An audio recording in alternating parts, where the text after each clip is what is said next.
No, no, no, no, no, no, no, no, white Trini soul. No, no, no, no, no, no, no, no, no, no, no, no, no, no, white Trini soul.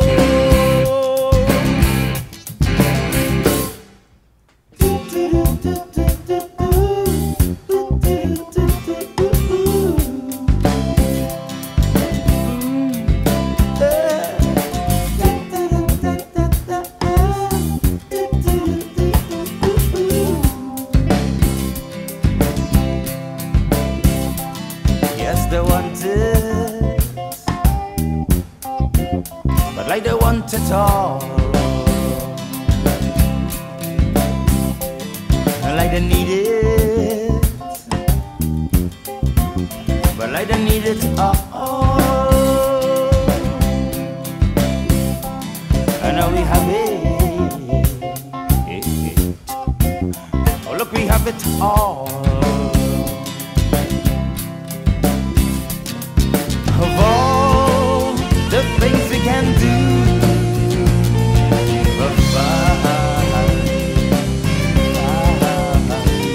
and of all the things we choose,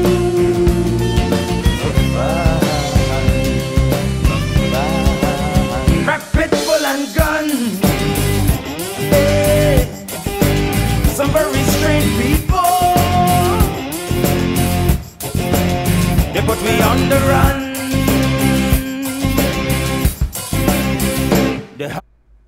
Hi folks, good evening, and I hope that this evening's session is a great session for everybody, because I've actually been working on conceptualizing this particular series for quite some time.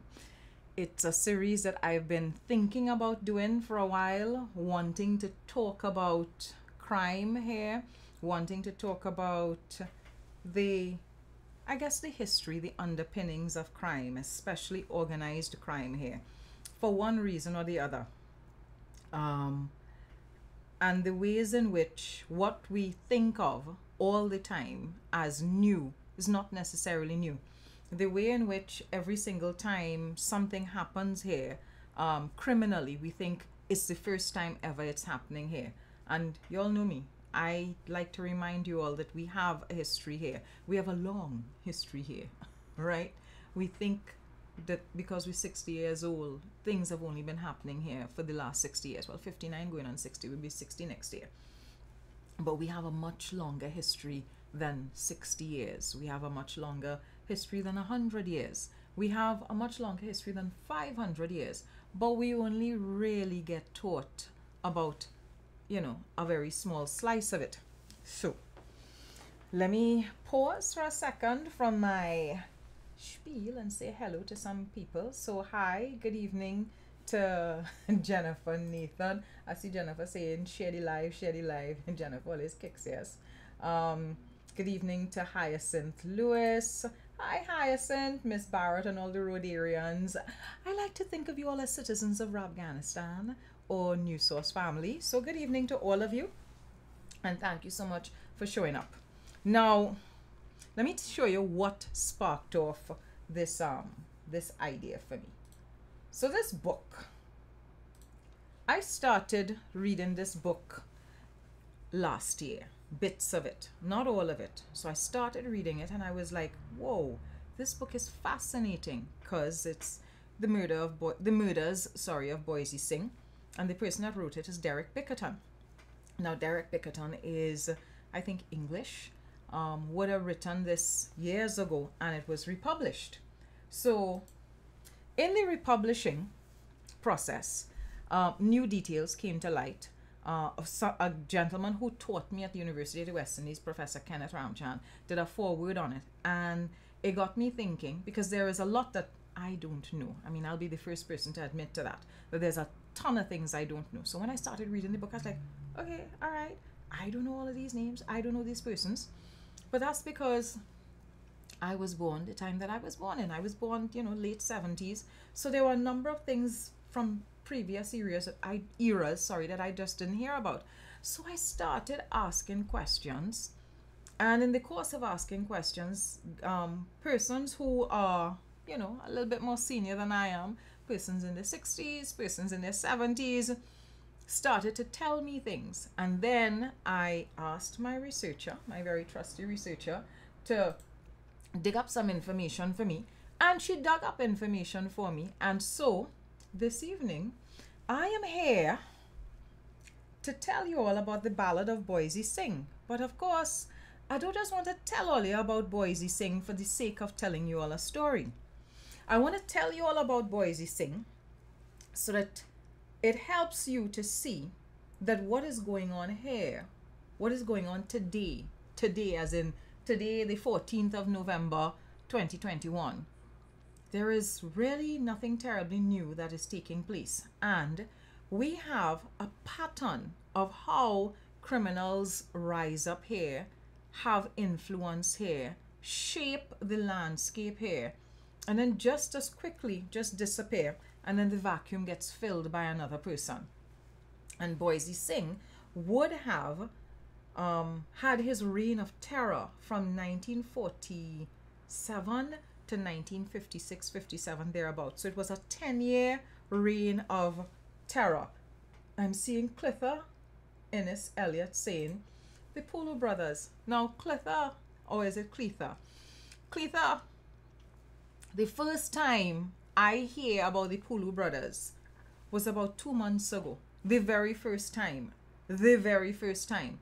So I have to do some digging now. I have to ask my research assistant as well to do some digging to see whether, you know, how much stuff I can pull together so that we can talk about them. Because it's in asking a friend of mine, I will just call his first name, not his last name.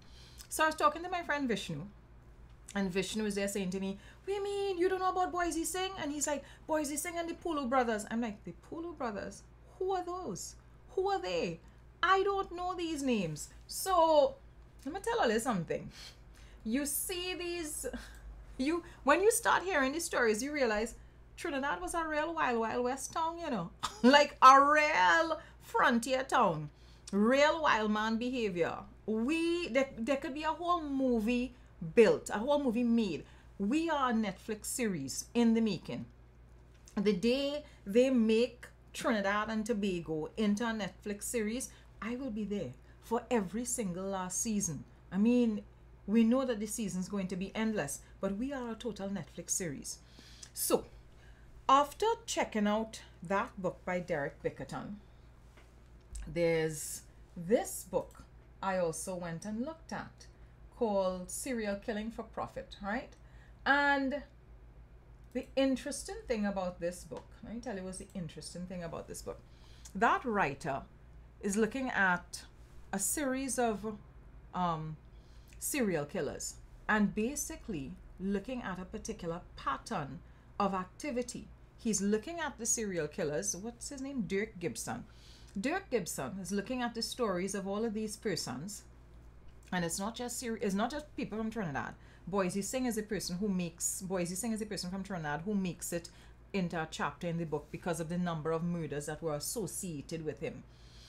And he's looking at the pattern of behavior and basically saying that Boysie Singh was not one of those persons who was killing because he had psychological problems and was compelled to kill.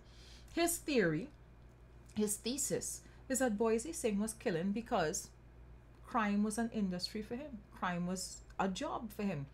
Crime, criminality, all of the things that were taking place along with the murders was all part of how he was making money.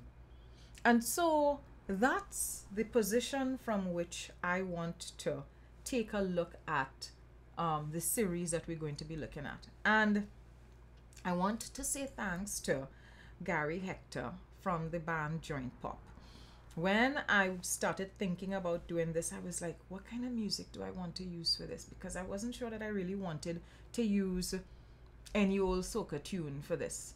And I'm there, of course, you know, bouncing ideas off Tech Guy, who's the person I tend to bounce these ideas off. And he was like, yeah, they use crack, Pitbull, and gun. And I was like, yeah, I have to use Joint Pop's Crack, Pitbull and Gun. Now, some of you may not know this, but Joint Pop is a local band.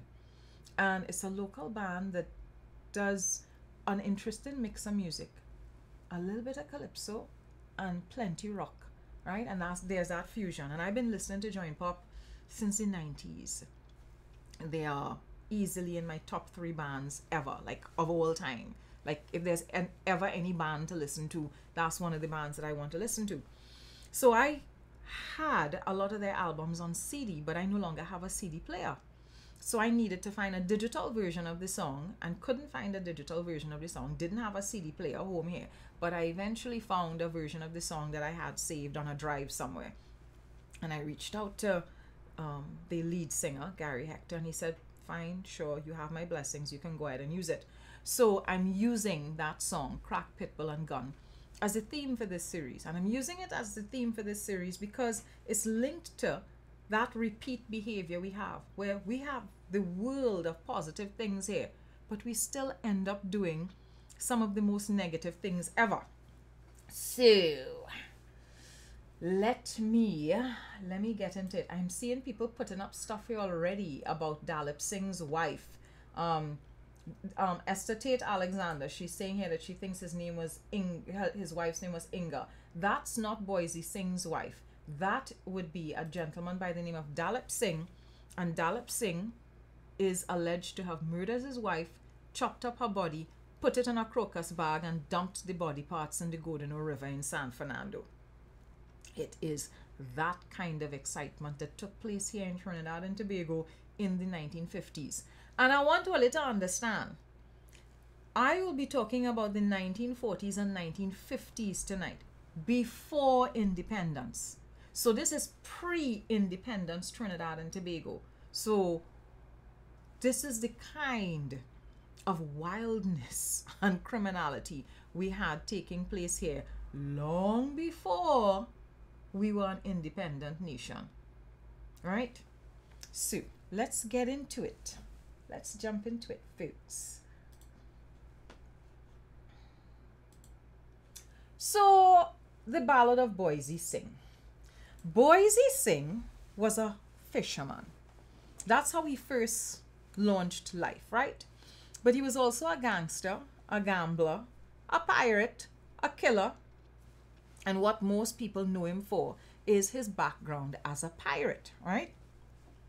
And he had a lot of flair to him because he was well known for how he dressed and how he carried himself about. So immediately you're beginning to see that this whole business of our criminals having a particular kind of charisma is not something new, right? Saga boy behavior in criminals and persons associated with criminal activity, that ain't anything new. That's something that's been going on a while.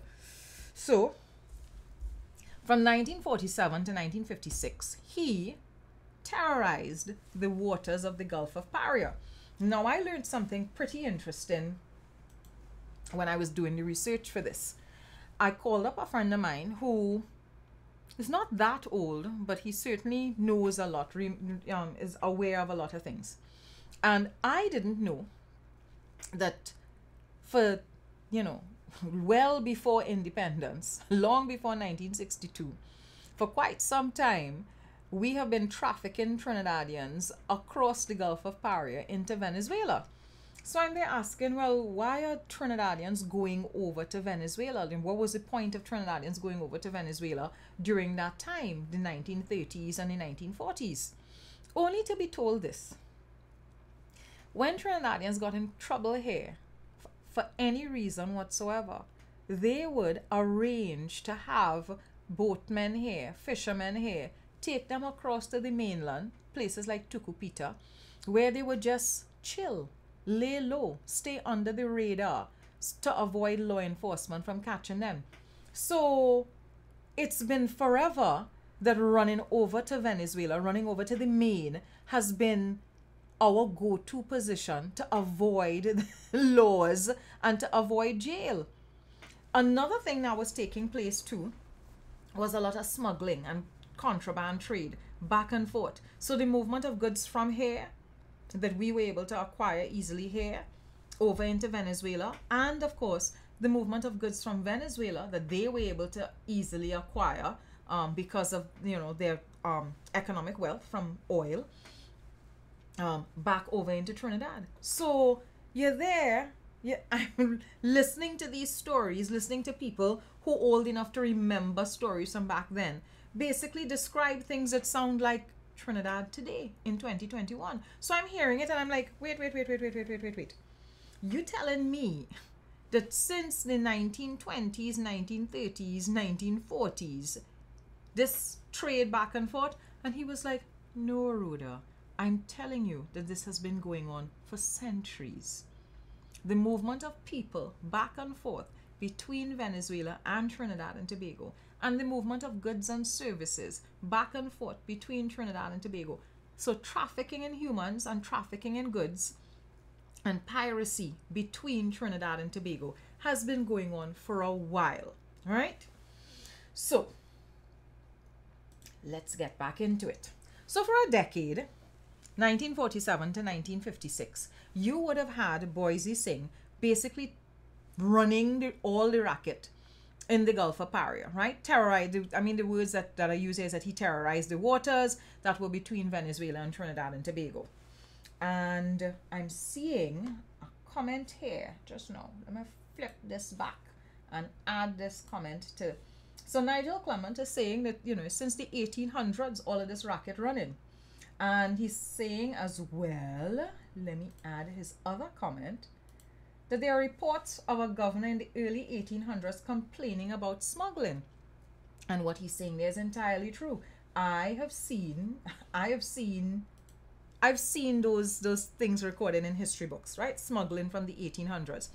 But I wasn't thinking that in the in the early part of the 20th century that there was still all of this this between two countries, because I can't say inter-island because Venezuela is not an island.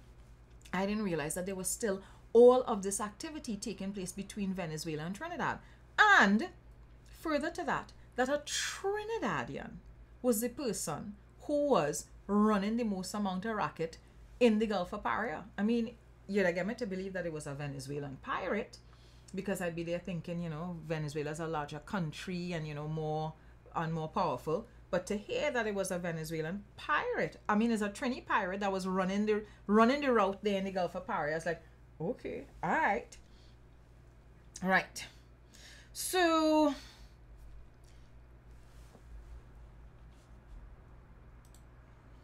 his name was John Boysie Singh, and he was born the 5th of April 1908, right? So at the turn of the 20th century. And you would think that Boysie Singh was from South Trinidad, deep South Trinidad, or certainly, along that coastline. No, Boysie Singh was from Woodbrook. So he was a proper Port of Spain boy. So much so, that street that Boysie Singh was from, Louis Street in Woodbrook, is the street that everyone thinks that V.S. Naipaul named Miguel Street after. And so there's a trend of thought that indicates that Boysie Singh might have been one of the persons who influenced Naipaul's writing of the novel Miguel Street. So he was born in April 1908. The house that he lived in was number 17 Louis Street in Woodbrook, Port of Spain. Nice suburban area. And it's not even a situation where Boysie Singh was, how we like to stereotype criminals and say, well, all right, he came from a poor single parent background. Nope, that's not at all. Boysie Singh came from a regular household, mother, father, 4 siblings, and him growing up in an urban neighborhood in Port of Spain. Nice, well-to-do neighborhood in Port of Spain. So Boysie was of East Indian descent. His father, Bagrang Singh, came from India. So the father was directly from India. And the father, it is reported, was a fugitive running from the law in India. It's said that he murdered a man of a higher social rank than he was in India, and so he left India and came to Trinidad. In the book that I was showing you at first, this book, I read in there that the father is, it's alleged that the father brought with him a sword from India, and Boysie had the sword. And of course, the rumors are that the sword was the sword that the father would have used to kill whoever it is back in India. So the caste that Boysie Singh's dad comes from is the second tier caste, the warrior caste. They kind of misspell it on the page here where they have it as Kshatriya. It really is Kshatriya. And I'll show you all later on how that is spelled. But the stories is that the father was a killer. The father flees India, comes to Trinidad, and he has a son. And the son eventually ends up doing exciting things as well. Kendall says he's not seeing my face well. Kendall, I don't know why you're not seeing my face well. I mean, I think I'm seeing my face fine, and I'm flipping the screen every so often so that it's picture in picture. Right. So, gang violence was a main feature of Boysie Singh's childhood. And there are a lot of stories, certainly in the Bickerton book that I told you all about, and this book from Dirk Gibson, where they talk about how, as a child, as a preteen and teen boy, he was leading gangs and gang activity, children gangs, but he was involved in dysfunctional behavior. Right, so there was a lot of dysfunctional behavior according to the stories, and there's a quote here. Here's an indigenous description of his childhood gang fighting, and the person says, Boysie Singh didn't go to no UN to make no appeal, right? He beat the shit out of them French Creole boys who feel they could mess with him and get away with it. Stay and fight, don't run away and moan like a sissy. So this is a description of Boysie's gang activity from back in the day.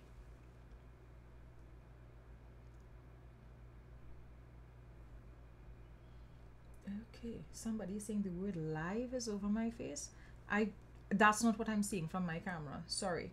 So I don't even know what you all are saying is covered. Sorry. Absolutely sorry. How I'm seeing things here is entirely different from how you all are seeing things. When I move the picture, the live covers my face.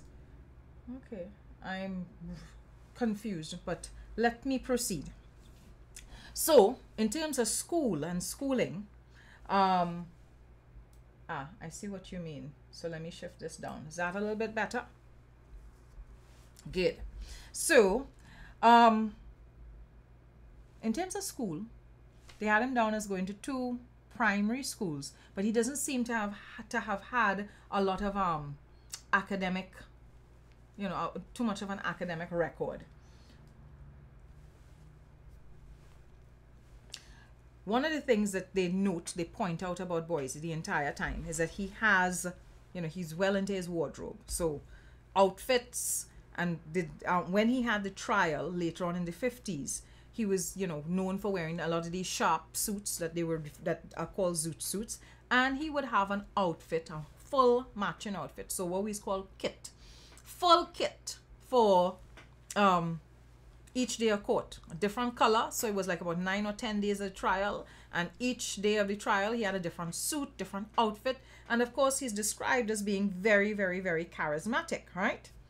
So when tried for murder in the 1950s, he wore a different color suit each of the first 9 days with matching shirt, tie, socks, shoes, and handkerchief.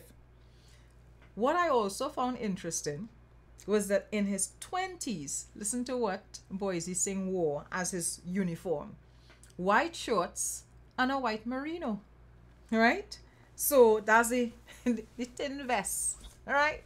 That we tend to call wife beaters here. So he used to be wearing short pants and vests. The same thing that we tend to see when persons are when we talking about contemporary criminals now. So I thought that was a little bit on the funny side. Let me pause for a second here. So folks, I'm not seeing what you all are seeing. right? When you talk about, when you're telling me move the picture because this is over my face and that is over my face, that's not what I'm seeing. So I need you to grasp that, understand that I am seeing my monitor and camera system here, so I can't fix anything that you are asking me to fix. Okay, what you might be seeing are things that Facebook, Mark Zuckerberg in and of himself has up. I can't help already. So sorry. Right, moving on. His personality is described as an extroverted personality, and so of course that tells me that he was the sort of person that people gravitated towards. He was a people person, which would get me to understand why he could be very persuasive. And then there is the jewelry. When I saw this bit, I smiled to myself when I saw this bit, because again I'm there thinking to myself, all of this just sounds so familiar, because he was called the Vagabond King, and the other name that I heard him being called was the Raja, right? And of course, you know, Raja is another word for king. And he would accessorize to suit. So he wore a lot of jewelry. He wore a lot of rings. He wore a lot of chains, necklaces. In some of the research that I was looking at, he would go and he would buy a lot of jewelry for his mother, right? To be able to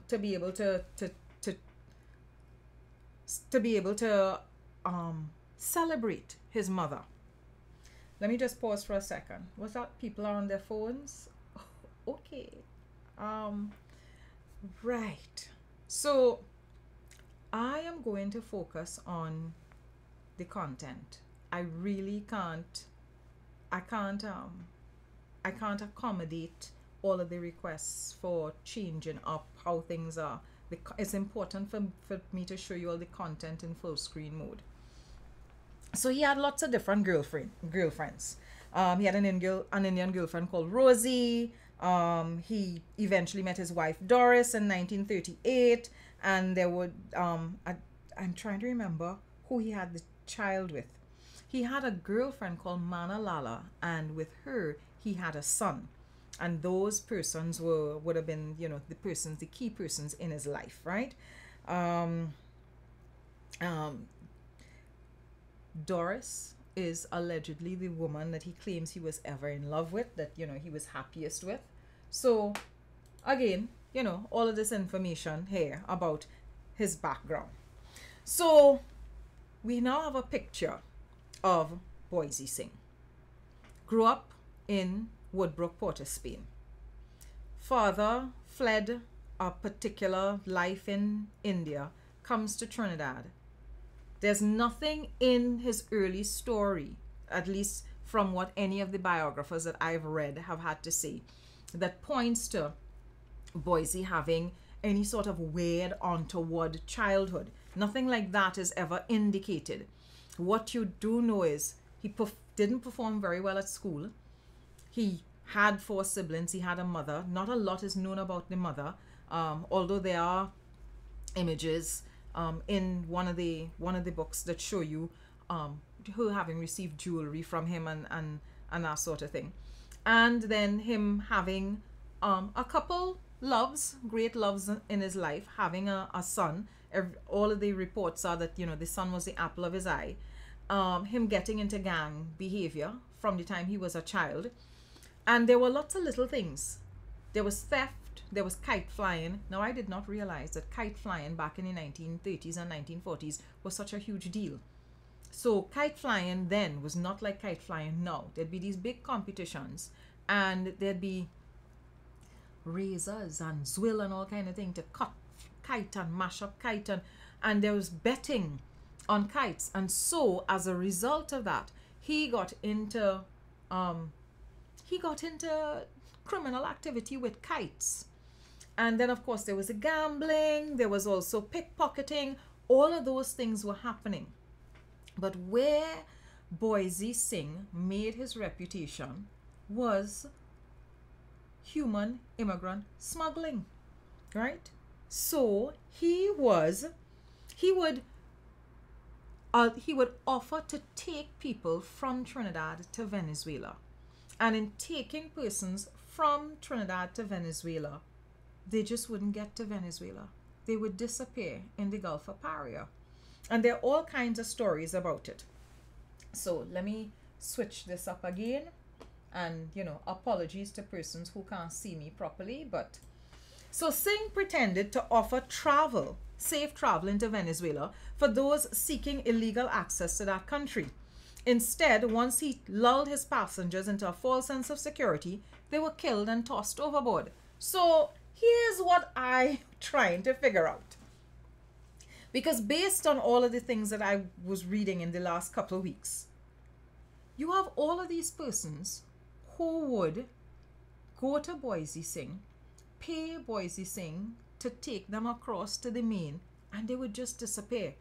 And it is almost as if the families weren't clear on where they were, how they had disappeared, where they had gone to. And you're wondering, how are so many persons still going to this man? Like, is it that his reputation was not building? Is it that there was not talk? Because Trinidad is a society that is talk, where people is whisper, whisper, whisper, whisper, whisper. So I'm there thinking to myself, nobody started talking. There was no underground rumor going around. Nobody was spreading the story underground that, hey, if you go to this man and pay him and ask him to carry you across to the main, you're not likely to make it across to the main. So I'm there thinking to myself, okay, all right. So that was the human smuggling. And that's how, for 10 years, he was making a living. Getting people to pay him money. And of course, the suggestion is that they were paying him in US, right? They're paying him in, cash, definitely. Some of it US cash, not traveler's checks and things. Paying him in money. And he would just not deliver them across to the main where they wanted to go. There was also, of course, the piracy. And this had me surprised, that they would actually go and steal cargo off other vessels and stealing boat engines and then selling the boat engines. So let me flip this, and I'm just going to read a bit from this as well. So in classic pirate tradition, Singh would stop on board his victim. They'd kill the crew, steal the engine and everything else, then scuttle the craft. In one widely reported incident, Singh and crew took on a Venezuelan Coast Guard boat, murdering all 11 members of the crew. In May 1951, everyone had ceased use of the Gulf of Paria. Pirates had once again seized control. So imagine me reading this and thinking, wait.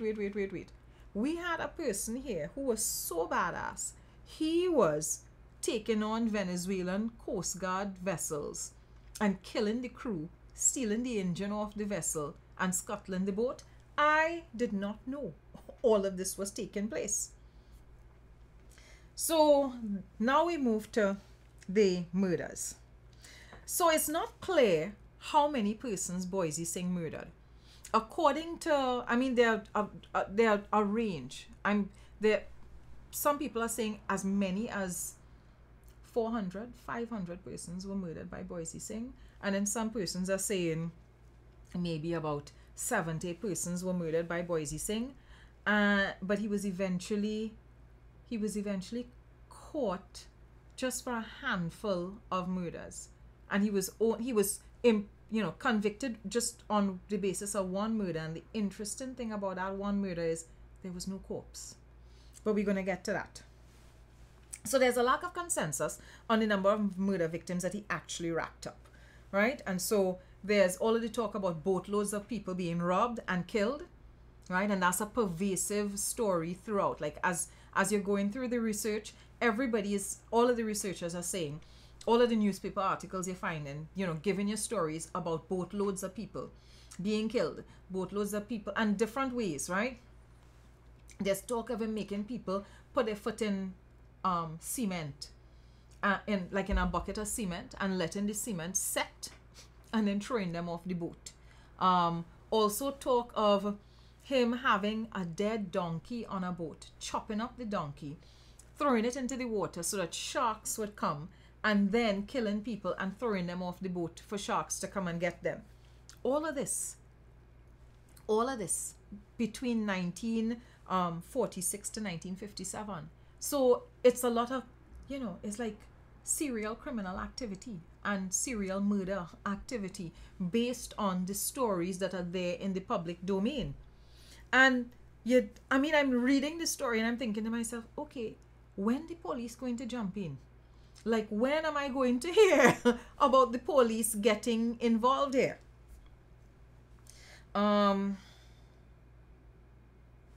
So I just want to flip to this particular thing. Ian Gale, who's the former editor of the Barbados Advocate, estimated that there were 40 to 50 Singh homicide victims. And estimates of Singh's victimage, as in Singh's victims, vary but typically predict double-figure murders. He killed and threw overboard as many as 100 travelers. So that's some of what was being said about him at that point in time. So again, I am reading and I'm thinking, okay, how is it all of this activity, criminal activity, taking place? Because I haven't started talking about the prostitution, because he owned brothels, all of those things on Queen Street in Port of Spain.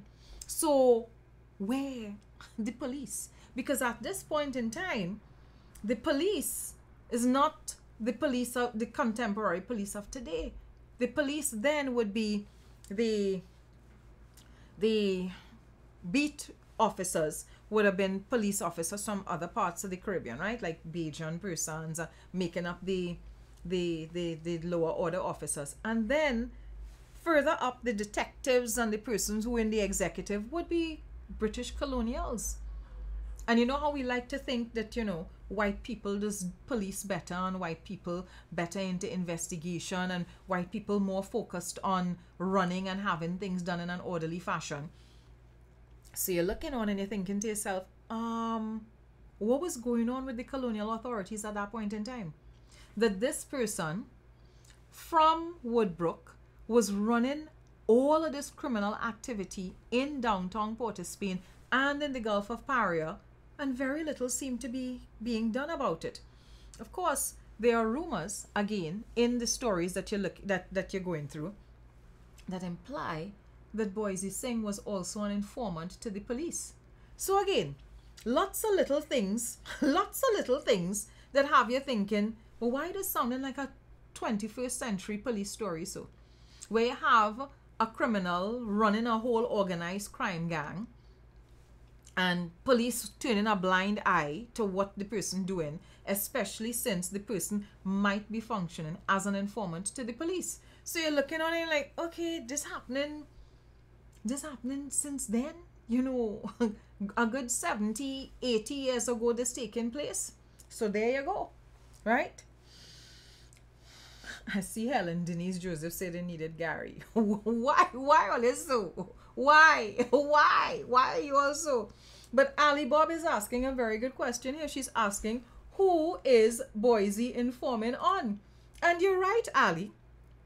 If Boysie is the biggest criminal at that point in time, who on earth is he informing on? Because he'd have to be informing on himself, because according to the newspaper articles I was looking at, Boysie was the person running all the racket. He was in charge of all the racket. Okay, so some of the murder victims. Let's go into the murder victims, right? So according to this, the names of most of the murder victims were unknown to us. We do know that he was convicted for the murder of Thelma Haynes, but the interesting thing is her body was never found. And then there's David Leach, who was a rival gang leader, was killed by Singh, as was one of Boysie's henchmen, Philip Bumper Payson, and Philbert Wilson, Sonny Cook, and there were some victims, some fishermen victims, Hilary Tate and Reynold Mayers, right? Hilary Tate and Reynold Mayers. Those are the names that are missing from the bottom of that page. So profit seemed to be the bottom line to everything. And I think that's an important point to be made here, that Boysie Singh wasn't killing because he had well, certainly not based on what I would have discovered, he doesn't necessarily seem to have a diagnosed disorder, and doesn't seem as if there was some sort of psychotic pattern to what he was doing. Based on what would have been pulled together here, it seems as if it was just crime and criminal activity because it was part of how he earned a living. I don't want to say he was just bad. It's just, it's part of how he made a living. Now, there's talk too that he may have been a contract killer, because they're saying that somebody had hired him he was hired to serve as a hitman, right, to kill somebody's wife.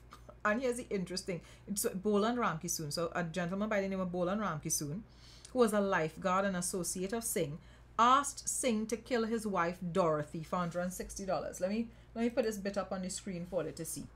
So Boysie was hired, allegedly, right, to kill Boland Singh's wife Dorothy. And Dorothy is alleged to have asked Boysie Singh to kill her husband's outside woman, her husband's corner woman, the husband's lover, Thelma Haynes, for $500. So I'm looking at this thing and I'm like, okay, so Boland Ramkisoon comes, pays Boysie $160 to murder his wife, and then the wife comes and pays Boysie $500 to kill the outside woman. Y'all seeing that triangle there?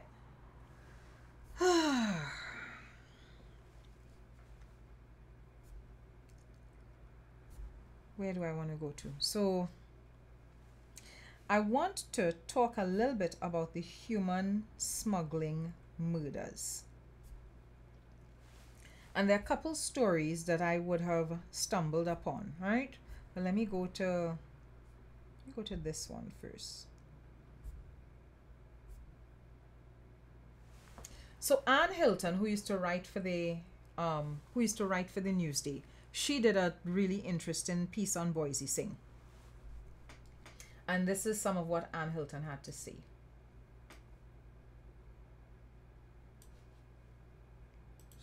Right. So she says, criminal and showman par excellence, according to his brief biography in Wikipedia.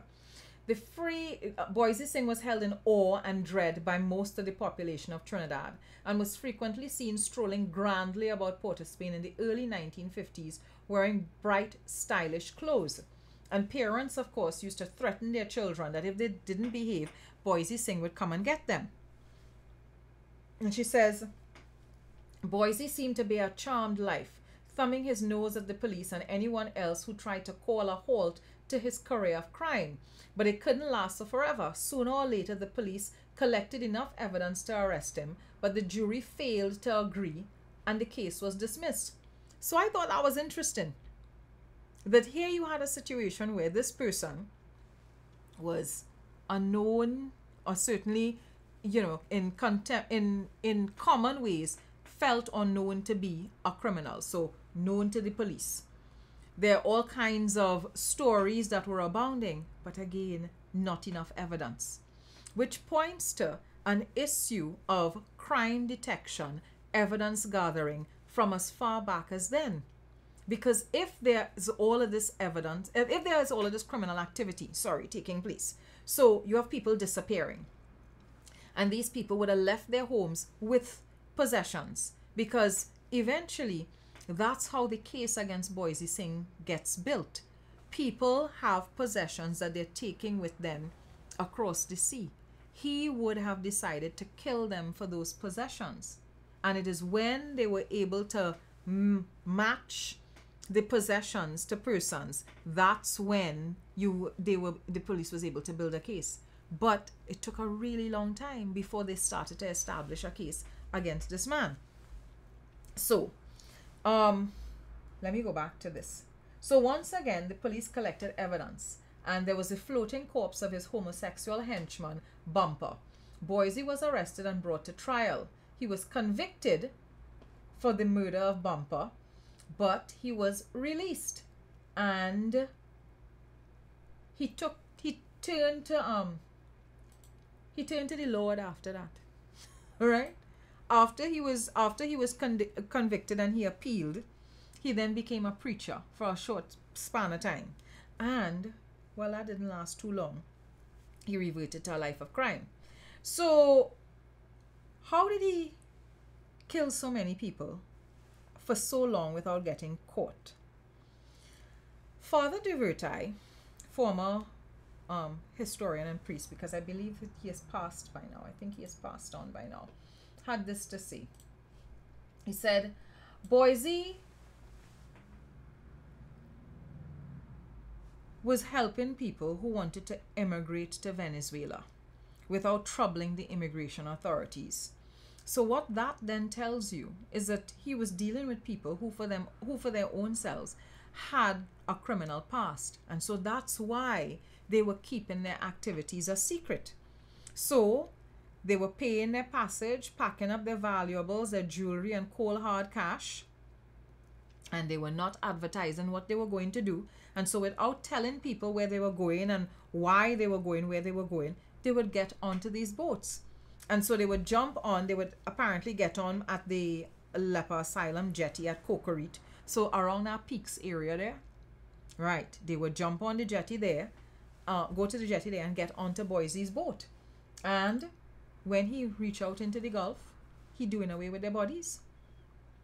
But in the Anne Hilton story, and I want to go back to that Anne Hilton story, she says bodies have an inconvenient habit of floating when stomach gases expand after death, bringing the corpse to the surface. And so what you would have had was a series of events where various corpses resurfaced. Not all, some corpses resurfaced. Of course, the stories I was telling you before about persons that he allowed to sink, but some corpses resurfaced. And they also were able to find some of the things that people owned, that they were then able to piece things back together. And so in piecing things back together, they were able to trace all of these things.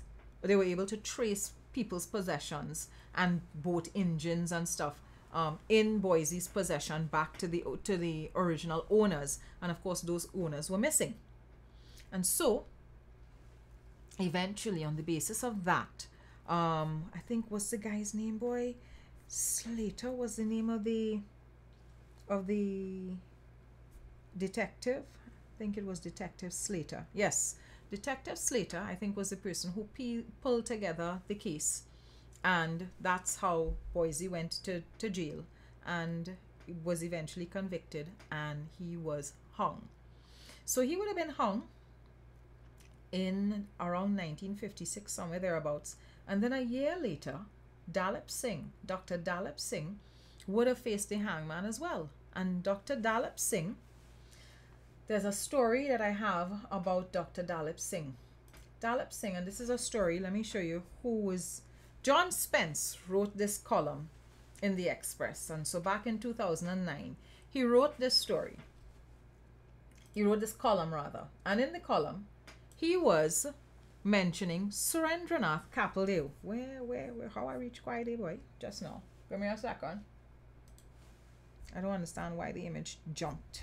So let me go back. Whoops. Give me a second. Let me pull that back up.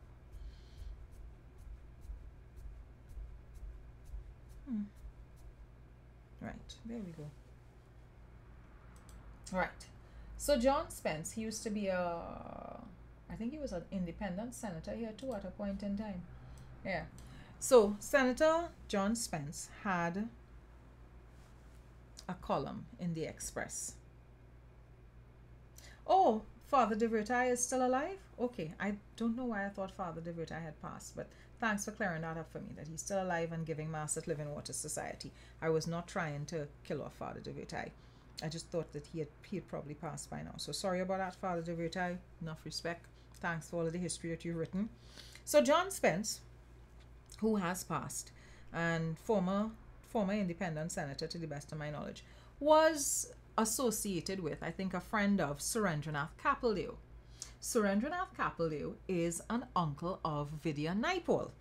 And Surendranath Kapildev was also a lawyer, and he was apparently giving some accounts, giving stories of things that would have happened back in the day. And back in the day under Simbunath Kapildev, who was Vidya Naipaul's uncle as well. And Simbunath Kapildev functioned as the lawyer for Dalip Singh. So let's talk about the story of Dalip Singh a little bit. So this brings me to Dr. Dalip Singh. I knew of Dr. Dalip Singh. So this is Surendranath Kapildev writing this to John Spence about Simbunath Kapildev's relationship with Dalip Singh, right?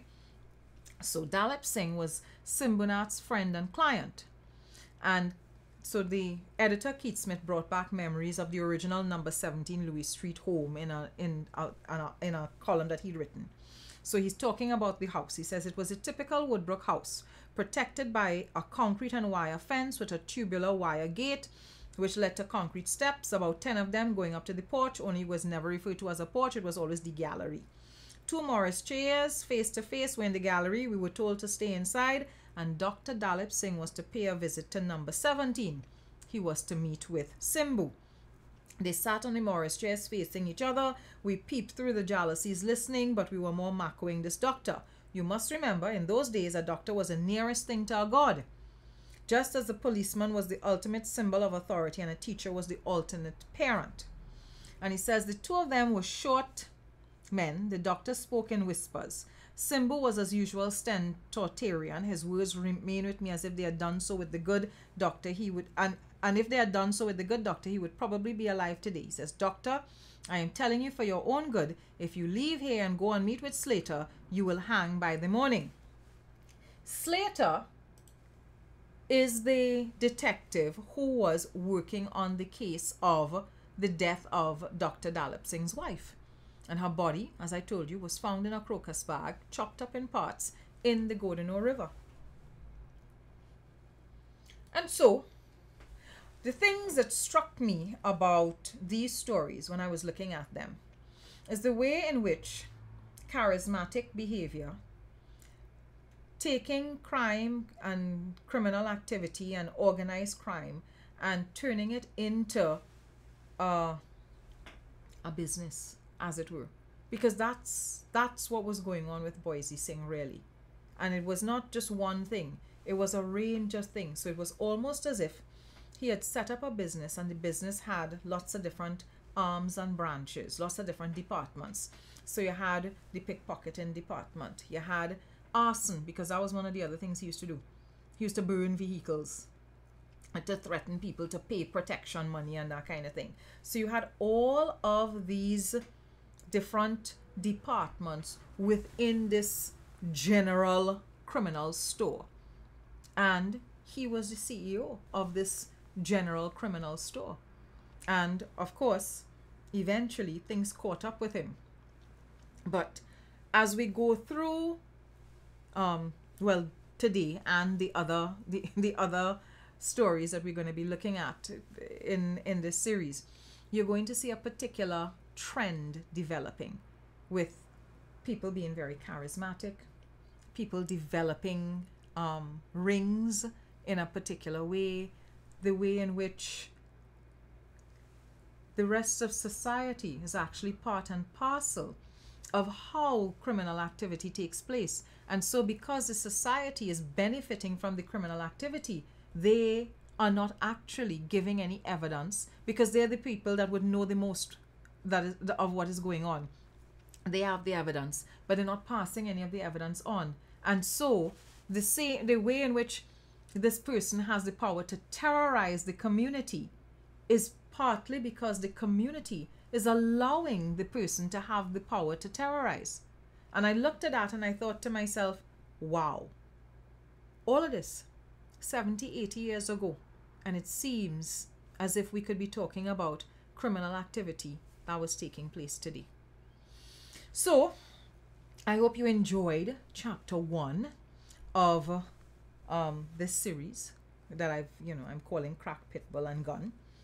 And I hope you all join me next week Sunday when we're going to look at World War II, and we're going to look at the socio-political, economic features of World War II that would have led to and fed into a lot of the criminal activity that happened and continued in the post-independence era. Right? But it was real nice, doing the research for this. So I will see you all. Next time I see you will be next week, Friday. Right? So Friday coming will be the next live, and that will be on something topical, current affairs. But next Sunday would be part 2 of this particular series. So I'm glad you joined me. I hope you all had a good time, and see you all soon.